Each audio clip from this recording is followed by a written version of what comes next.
Magandang umaga, narito ang weather update sa araw ng Lunes, July 20, 2026. Ang mahinang habagat ay naapektuhan itong kalurang bahagi ng Luzon at ng Visayas. Posibilidad na makasama itong western section ng Mindanao, maaaring mayang hapon o bukas. Itong southwest monsoon ay magpapatuloy ng epekto sa ating bansa sa susunod na 2 hanggang 3 araw. Sa darating ng Miyerkules, itong southwest monsoon ay maapektuhan ang malaking bahagi ng Southern Luzon, Visayas at Mindanao.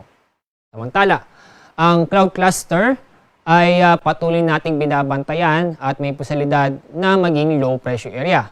Sa ngayon, walang epekto sa ating lagay ng panahon. Sa ating lagay ng panahon, maganda at maliwalas ang panahon ang inaasahan natin sa buong bansa.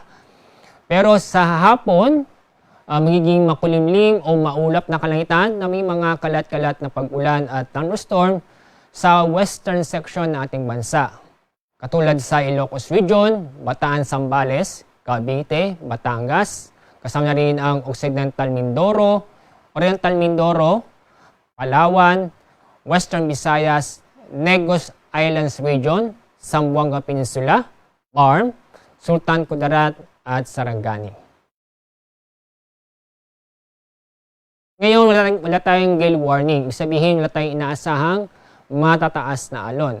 Pero paalala sa ating mga kababayan na papalaot sa ating mga karagatan, mag-ingat pa rin dahil sa mga thunderstorm, lalo na sa bandang hapon o sa gabi.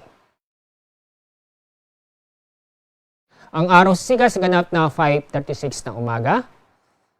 Sunset mamaya pong 6:29 ng hapon. Yan ang ating weather update sa araw nito. Mula sa Pag-asa, ako po si Alizar D. Aurelio.